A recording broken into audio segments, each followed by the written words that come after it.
Hello, Laurel. How are you doing? I'm doing great. Thanks for having me. Great stuff. Do you have a favorite quote, something that inspires or motivates you would like to share with our audience? Yeah, and right now I can't remember who it's attributed to, but a favorite quote of mine that I have up on my wall is, "May the distance between where you are and where you want to be inspire you." May the dist deep. Well, we need deep thoughts for the broadcast, isn't it? Yeah. Mm-hmm. Great stuff. So, I wanted to spice up our conversation today. So, I did a little bit digging around in the celebrity space, Mm-hmm. and I found out that Selena Gomez and Justin Bieber, many fans uh, watch them struggle with an intense on again, off again dynamics, right? You might have seen some of the videos on social media. Why do you why do you think so many people get caught in emotionally charged but unhealthy loops? Mm. Well, I don't know Selena or Justin, and I haven't treated them, but a lot of people get stuck in these unhealthy loops. It's often a product of attachment style, right? Mm, So, attachment style starts the minute you're born, and how do your caregivers respond to you or not respond to you? mm, And based on that, tiny little babies and little kids learn, oh, if I act a certain way, I get my needs met. Now, there's four types of attachment. There's secure attachment, which is I know that most of the time my needs will be met in a reasonable manner. Now, not mm, all the time, not immediately all the time, but yeah, most of the time, like I can trust that my caregiver will take care of me, mm, right? So that's mm, secure attachment. And if the caregiver's a little bit late or doesn't quite pick up on a cue first thing, like the baby or the kid is like, well, I know they'll get to it. I'm going to be okay. mm, But where we see some more really intense relationships is if someone has anxious attachment or avoidant attachment. Anxious attachment is kind of like there's no amount of reassurance and connectedness that quite feels like enough. And that's often a product of not having your needs met as a little kid, as a little baby. And then mm, avoidant attachment is also a product of not having your needs met as a little baby, but it was just, how you responded by kind of disconnecting and learning to be self-reliant. mm, Avoidant people often appear calmer and more self-sufficient, but when you actually measure their like stress chemicals, they're just as stressed as the anxious people. They just mm, don't show, it shows up differently. So mm. I don't know Justin and Selena, and I can't speak to their attachment styles specifically, but that would be my guess. Mm. You touched there a little bit about childhood environment, raising up, and Mhm. uh, sort of wounds in that sense. Yeah. How do your childhood wounds show up in adult relationship, in your opinion? Yeah, I'm really informed by the Imago school of thought here. There are three major types of couples therapy, and I'm a licensed therapist. I'm trained in Mm, a lot of different couples therapy techniques, and um, I draw a little bit from all of them. But this question, I think, is really answered by the Imago theory. The Imago theory is we are all trying to resolve a core wound mm, through our relationships. And it's not weird. It's not like we're trying to date our dad or like, it's not like it, but it is that you're trying to resolve a pattern that mm, started in childhood.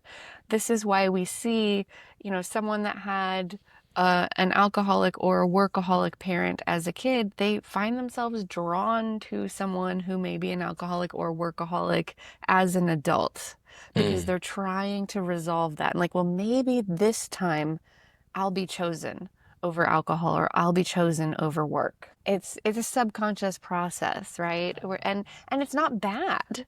Mm. Sometimes people actually do get that conflict resolved in an adult relationship. But Wow. sometimes they just end up repeating a pattern over and over again. So it can Yeah. go either way. And I've seen people have the like major breakthroughs when they're like, oh, yeah, of course, I'm like trying to resolve stuff with one of my caregivers that has nothing to do with my partner. Hmm. And my partner is actually showing up really wonderfully and consistently, even though my caregiver didn't. So I think that, we all trend towards healing. We're all trying to resolve something on a subconscious and often on a conscious level. Hmm. And we often can. It just hinges on picking someone who actually can be part of that healing and is capable of doing better. Got it, got it. Mm-hmm. And then there are people who are always talking about, if they want to, they would. Like, what's your take on Mm. the phrase, if they want to, they would? Because my my Uh-huh. opinion is everybody wants. If you're in a Mm-hmm. relationship, you have invested so many years to be in the relationship with that person, Yeah. and it's not going well, but you're Mm-hmm. still sticking together. That means you're trying to, Yeah. maybe not trying, but you have kind of like a bond, or you're together on a journey which you don't want to separate in Yeah. that sense. Mm-hmm. But then there is these judgments around floating, maybe in your kids crutch class, Mm-hmm. or maybe in your yoga class, where Mm-hmm. you're you know trying to be vulnerable in front of your friends, or Yeah. uh, people whom you've known for a while, and then suddenly you get to know, oh, if you want to, then you would. Mm. But that doesn't really work, isn't No. it?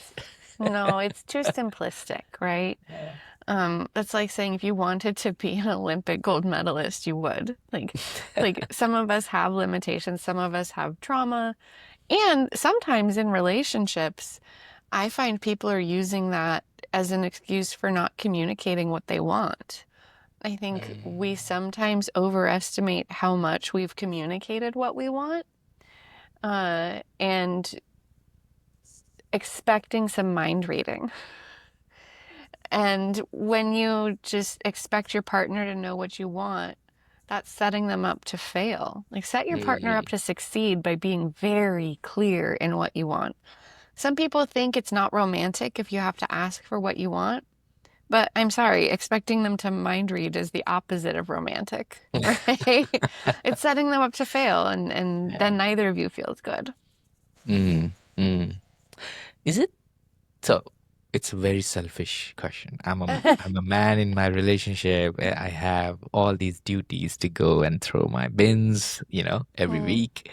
I have my duties to clean the garden and everything. When you touched upon the point, like, it's is it uh, okay to have these kind of different expectations uh, between a couple, I mean, mhm, a relationship, mhm. and then you have these set rules um, for. I mean, I'm not saying that just for males, but there are for Yeah. females also in the Mhm. relationship, and then just assume that it's there instead Yeah. of communicating it. For example, Mhm. initially when my girlfriend moved in with me, it was difficult for us that who Mhm. is going to do what, things like Mhm. that. In order to tackle that situation, what we did is we put a whiteboard Mhm. on our next to our fridge, and then we started listing things which we keep doing every week. Yeah. And then suddenly, looking at me, that I brought a whiteboard and a pen, she brought a magnetic calendar on the Mm. fridge, right? Mhm. So suddenly I see the whole month is scheduled there, not just like when we bought the eggs and when they're going to expire, Mhm. but also which day I'm going to the work, which day she's going, and which day we have this kind of concert to attend on the weekends. Mhm.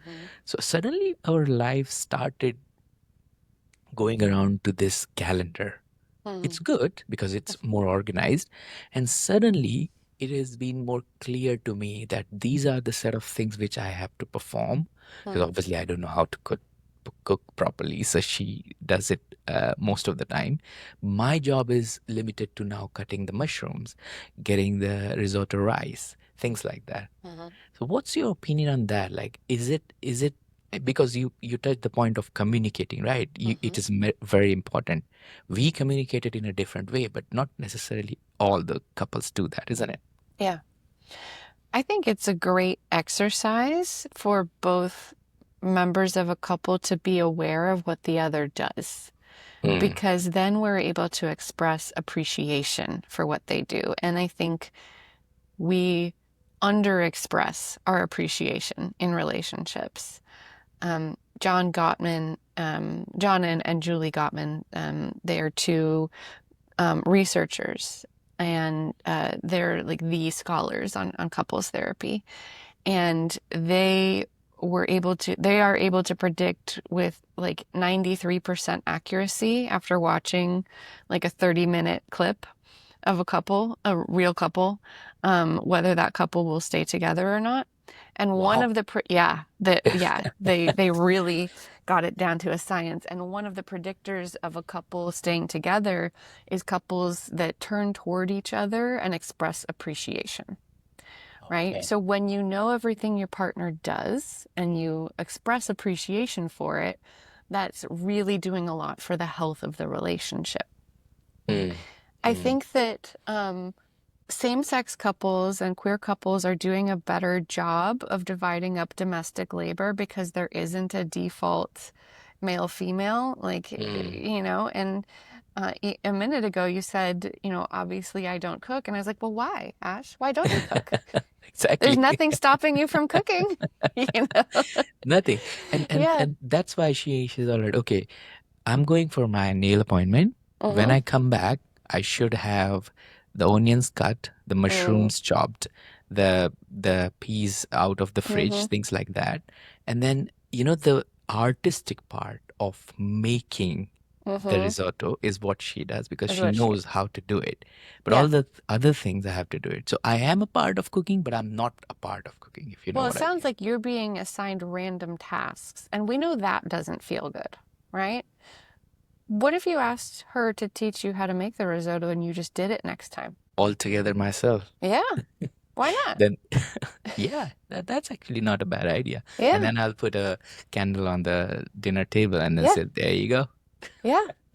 And maybe you think she doesn't add enough cheese to the risotto and you get to add it, Add right? more You get cheese. your say. Yeah. Yeah. Yeah. Because I think that we know the happiest couples are the couples that design their own relationship that feels good to them. Mm, So if it's, an opposite sex couple, maybe the woman really loves doing the car maintenance and that's her mm, job. That mm, isn't what would typically be a default, but like maybe that's her thing. Great. And, maybe the man is the primary childcare person. There's mm, no reason it has to be one person or the other. And, maybe he absolutely loves being a dad and that's what he wants to focus on. focus on, And she yeah. loves her job and they're so happy doing it that way because they talked about it. And they're like, well, why would we default one way or the other? And the other, yeah. And then it comes to that element of the relationship where I don't know if you've heard about Princess Diana.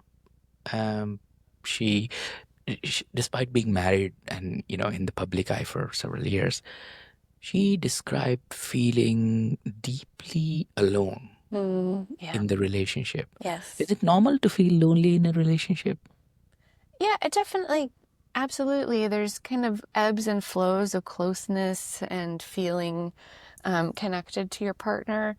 I think with Princess Diana, there were some pretty extreme circumstances that, by nature of being the most famous person maybe in the world, she had to be isolated for her protection a little bit. Mm, But, mm, I would wonder about, what social supports did she have outside of her marriage and outside of the royal family?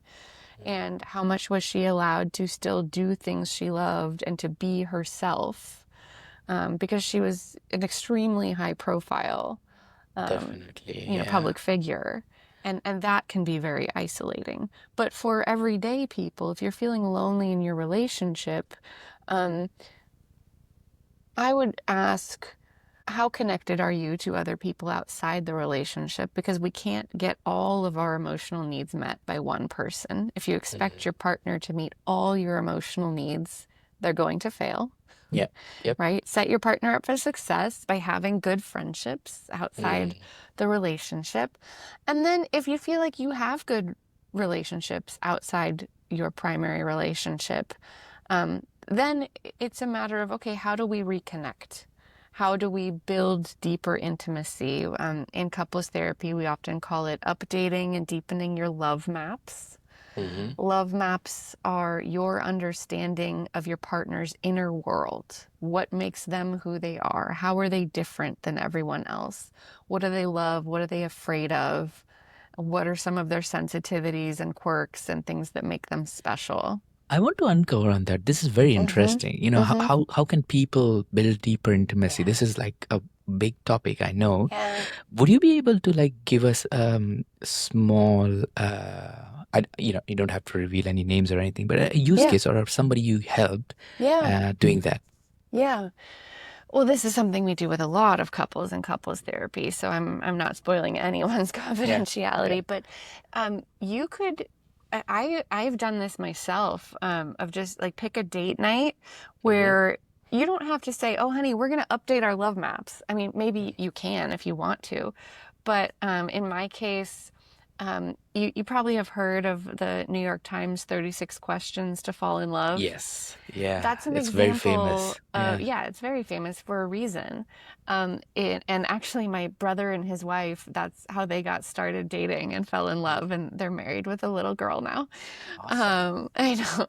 And, but those questions are all questions that help you build a really solid love map. They're Mm. asking about childhood. They're asking about best and worst memories. They're asking, what are you passionate about? What things really speak to your heart? And so I like those questions for that reason. They're going to help you build a love map, and your love map is never complete, Mm. right? The depths to which you can know your partner, there's no end to it. And we need to update our love maps from time to time. So if you're feeling lonely and feeling disconnected, going back to like, okay, let's see how we can update our love maps. And you can use some of those questions. You can Google, love map questions, and stuff will come up So because it's like a set sometimes of we just don't know what questions. to ask. Right. Okay. So it's Hmm. like a set of questions you, I don't know, put in a deck, and then you Yeah. answer them, and that's how becomes your love map. Is that Well, that's one way to do it. And if okay? you need that kind of structure, Hmm. it can be helpful. But some people just naturally build and update their love maps because they're really good at asking questions, or they're really good at being appropriately vulnerable. I say appropriately vulnerable because this is not something you would do on a first or second or third date. You're doing a Hmm. little bit like surface to medium level questions as you're getting to know someone. But in an established relationship, asking those questions that deepen your understanding of your partner, sometimes we need just ideas for how to Hmm. do that. Hmm. Hmm. And I want to just dig a little bit more deeper around, Mm-hmm. you know, the intimacy part, because you see, we all want to be very close to our partners. Mm-hmm. That's like, Yeah. I mean, unless you're very unhappy and you want to get away from the Yeah. relationship. But in general, how do you know the difference between needing space and Mm. avoiding intimacy? Because I've felt it, not in Mm. my relationship, but I Yeah. felt it when I'm going out with my friends. And then I feel the partners trying to get away from each other, Mm. um, Mm-hmm. like purposefully. Yeah. Yeah. Yeah. A couple things could be going on. It could be attachment, right? We see a lot of anxiously attached people partner with avoidantly attached people because it's a familiar pattern to them and it becomes self-reinforcing, right? Mm. It's completely fine to want your own time and space from your Mm. partner. Mm. So it could be attachment. It could be differences in introversion and extroversion. Some people are naturally extroverted, meaning you recharge around other people.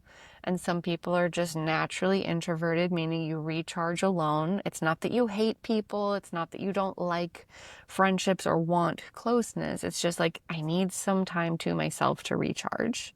Totally normal and healthy.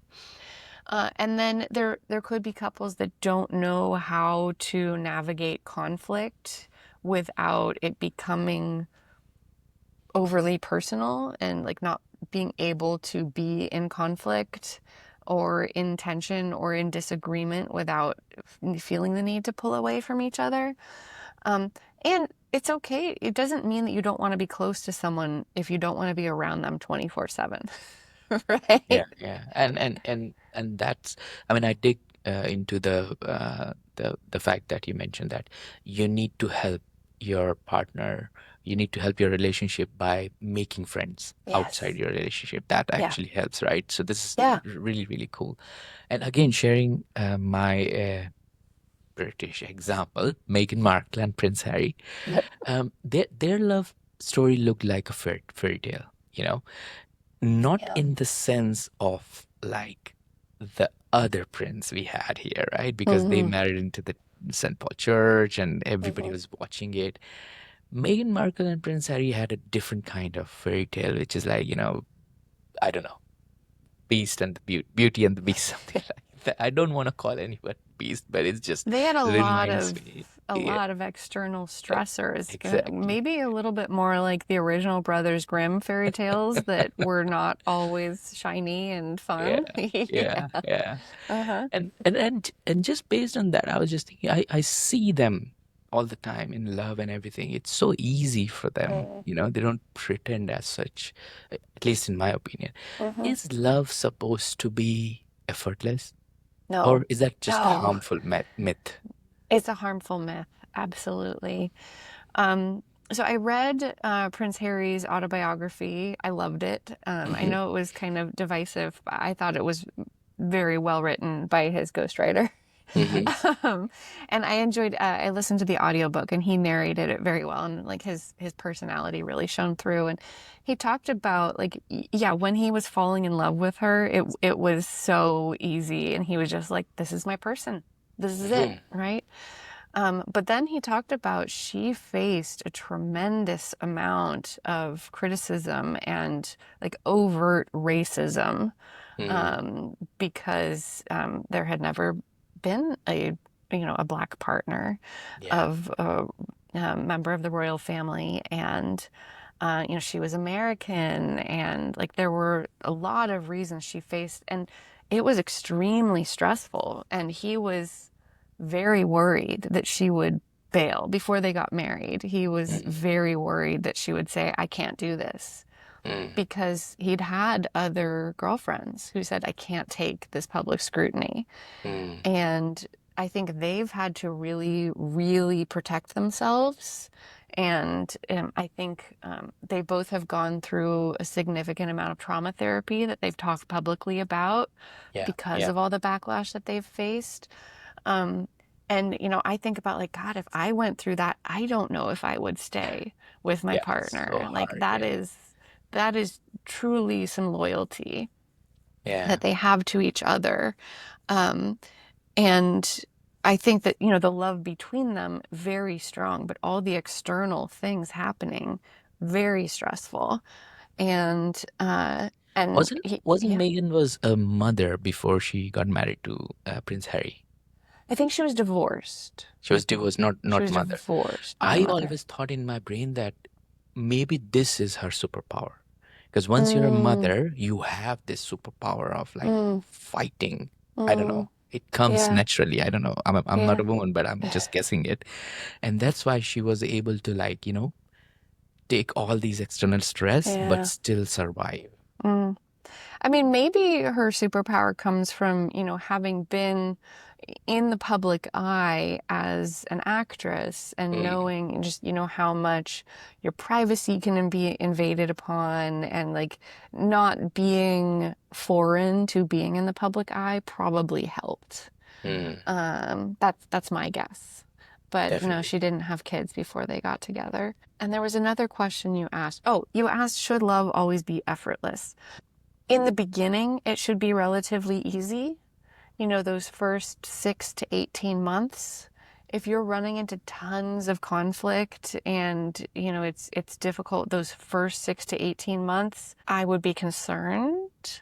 It's not that it can't work, but like, Mhm. okay, there's something going on here because in an early relationship, you have all of these natural drugs that your Mm. brain is just pumping into your body where everything is great. You have so much energy. You're never going to have problems with this person. It's just absolutely fabulous. And then after about 6 months to 2 years, those start to fade and you're kind of like, oh, this person is great, but they're also a human and they have some flaws. And Mm. oh, we have some areas where we're never going to agree. Um, in couples therapy, we call them perpetual problems. And actually, many problems are not solvable, but that doesn't mean they're not workable. Mm. So once you're out of that honeymoon phase, relationships do feel like more work, but it's a harmful lie to believe that it should just be effortless. No, you do have to work. I think that the reward and the benefit to you should feel proportionate to the work you put in. It shouldn't Mm. feel like more trouble than it's worth. But yeah, you do have to make an effort.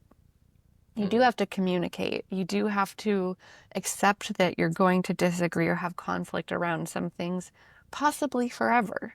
They just can't be Mm. deal breakers. I always get confused. So, okay, I have always spoken with experts like yourself around relationships, and there are like uh, stages in the relationships where it doesn't go well, but then someone does something wrong. I'm not saying Mm. that they cheated on their partners, but something wrong that they hurt their partner, right?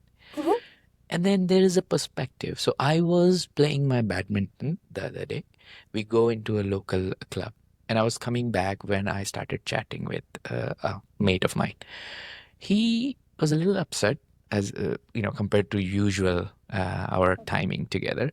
And I asked him that, "What's going on? Are you okay?" And then he said that I know I hurt my Mm. partner, but how do I recover Mm. knowingly that I hurt my so how do you Yeah. recover when you're the one who Mhm. hurt someone?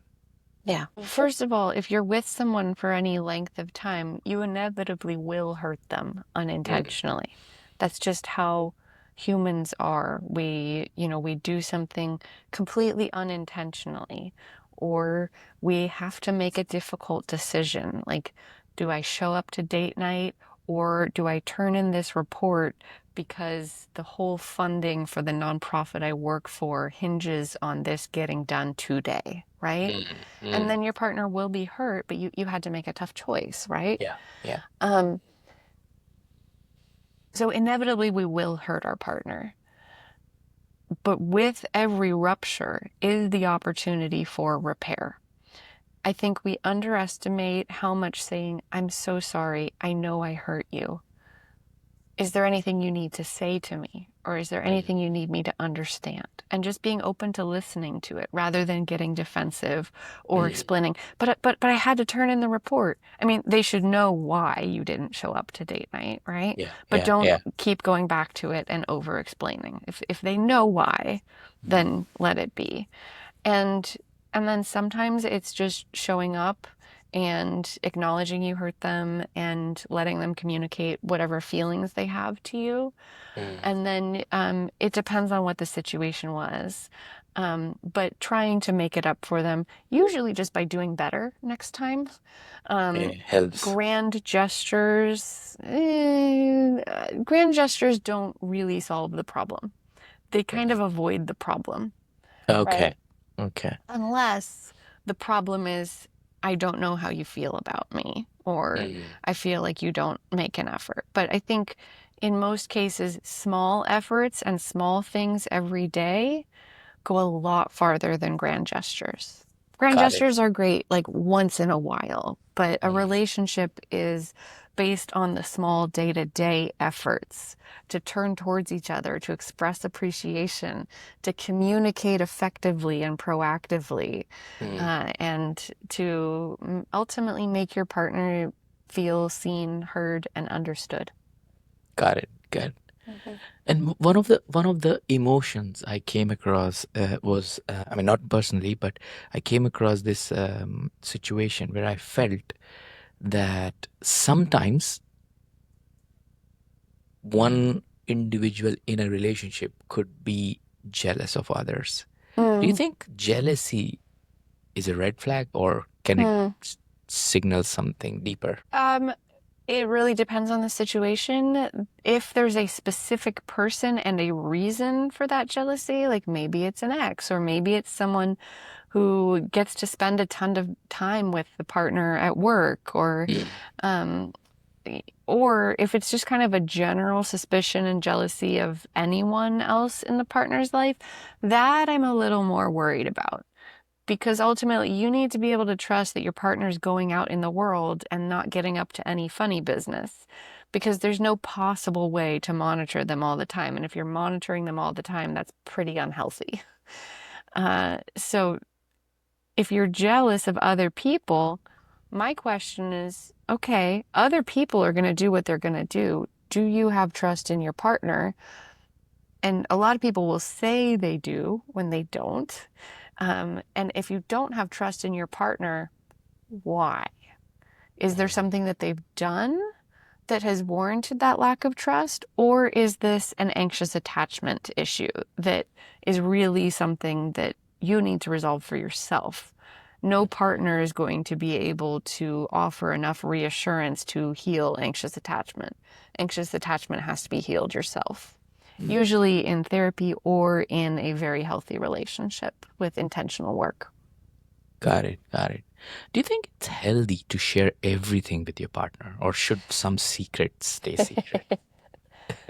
Um, Secrets and lies in relationships. That's a good topic. Um, Repeated, unnecessary, malicious lies, always bad. Or Mm. lies of omission, always, like if it's a pattern. I Mm. think there Like are some, restricting some information to yourself, y- not opening yeah, up. yeah, Okay. yeah. And then I think sometimes it actually is appropriate to withhold information or to tell a very gentle lie. We all lie all the time. There was some study a couple years ago that said like 75% of people lie to their therapist, but Wow. it's usually like, "Oh, I'm so sorry I'm late. I got caught in traffic." No, Mm. you actually just didn't leave enough time. It's kind of like a lot of the lies we tell are actually to maintain the relationship. Like Mm. because you don't want the person to feel like, "Oh, I don't prioritize you, so I didn't leave enough time to get here on time."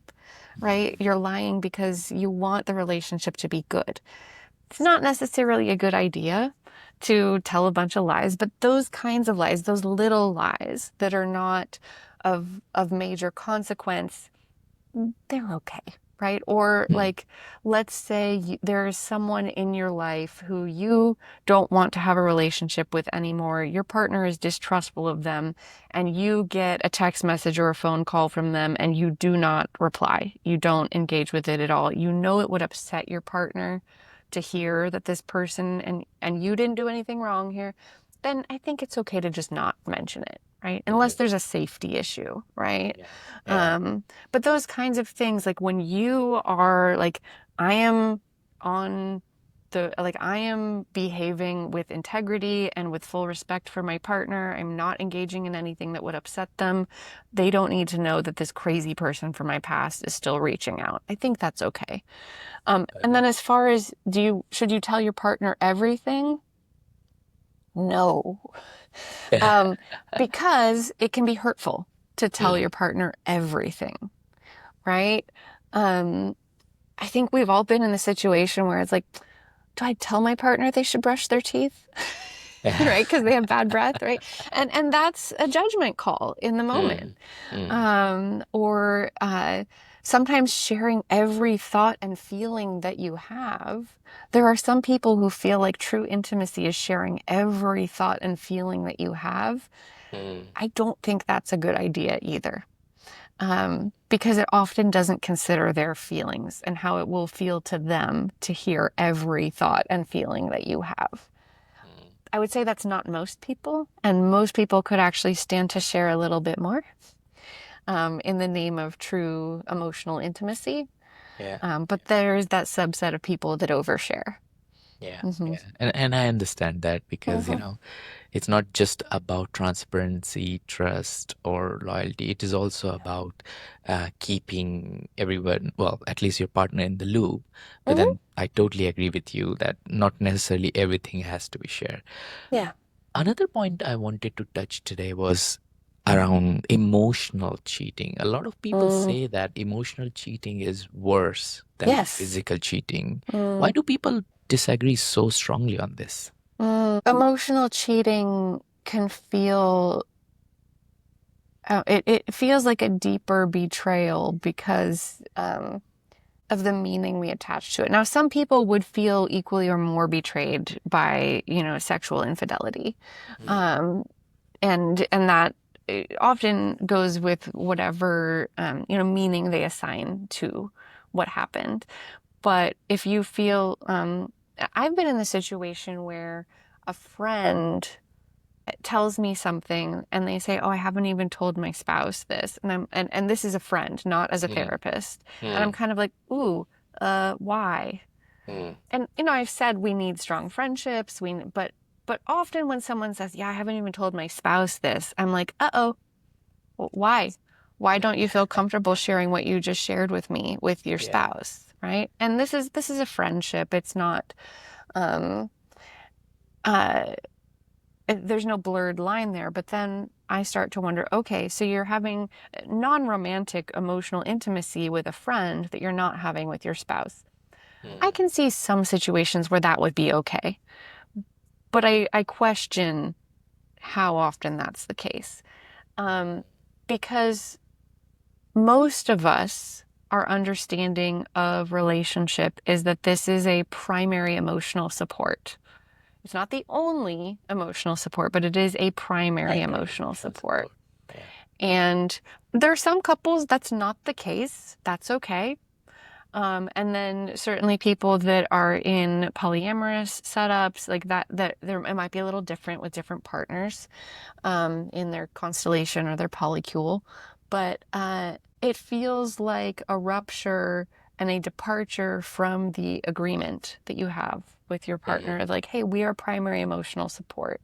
And if you're getting your primary emotional support elsewhere, or you are being more vulnerable with someone else than you are with me, that signals, oh, something's wrong in this relationship. And that just is devastating because often it's a bit of a surprise to Mm. one partner But or not. generally, people don't see it like that, right? Emotionally, if Mm, you're going out with your friends, or let's say if I go out with my girlfriends, and then hmm I'm, being vulnerable with them, but I'm not sharing that with my partner. She's okay with it. I mean, I'm not mm, saying she is okay with it. I'm just giving you an example, yeah, hypothetical example. But if I do physical intimacy with someone, yeah, that would cause me a lot of issue, and yeah, that might be because it requires you to take um, actions yes, based on your thought, whereas yeah. those It's a actions are little bit more seen, concrete. yeah, in hmm society it's not looked in a Yeah, proper manner, whereas when I'm sitting with a girlfriend and just talking, sharing, being vulnerable, society doesn't yeah. they don't care about it. Mm.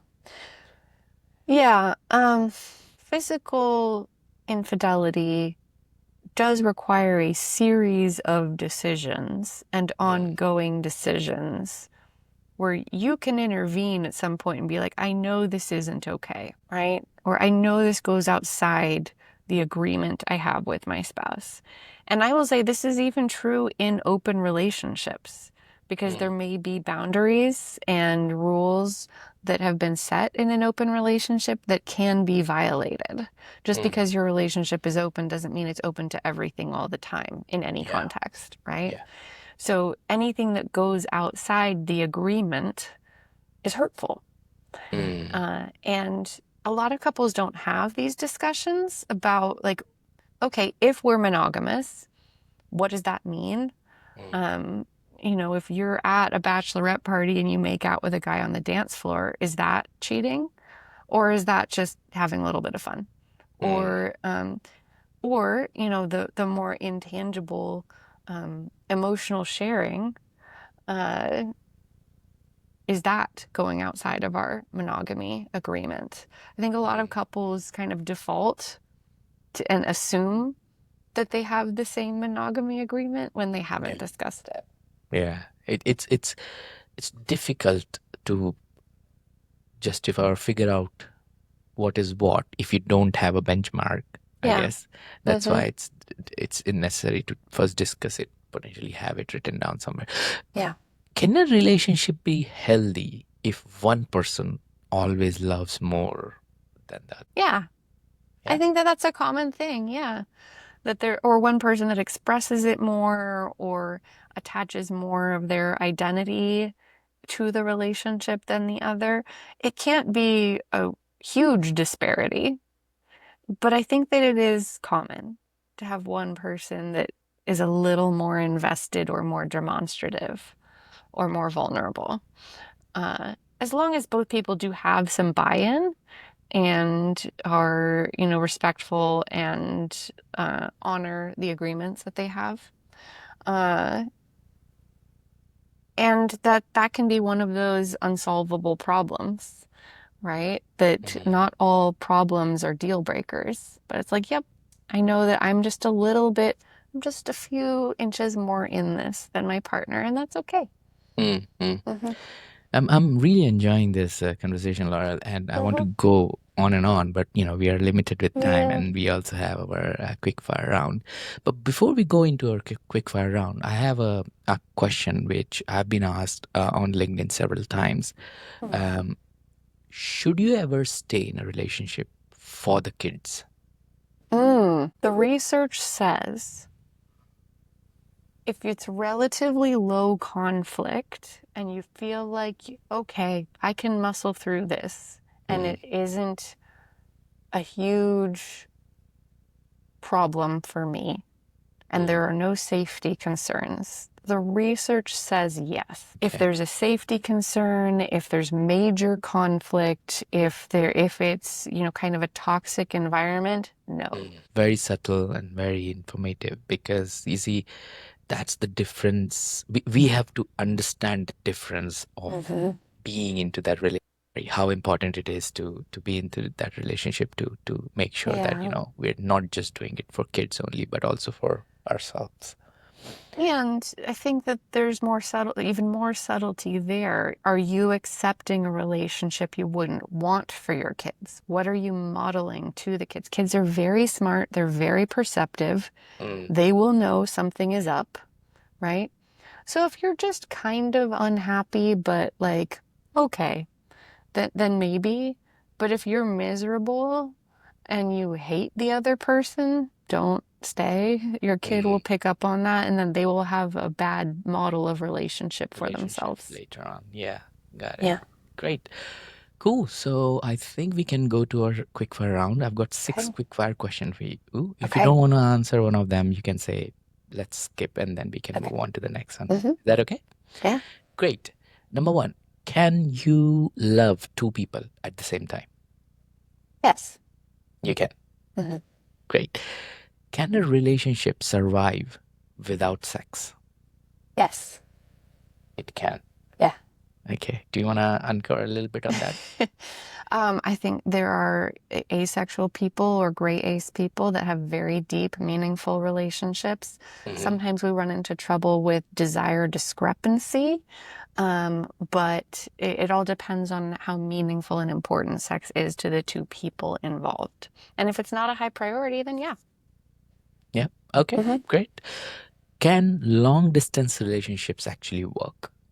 Yeah, I was in a long distance relationship with my spouse for 3.5 years Wow, before we ended up in the same city.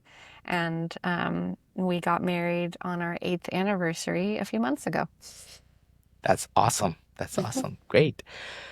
Is "we need a break" usually a code for "I'm done"? It's so contextual, I don't know. Often, yes. I would get more clarity on what the break is. What's the purpose of the break?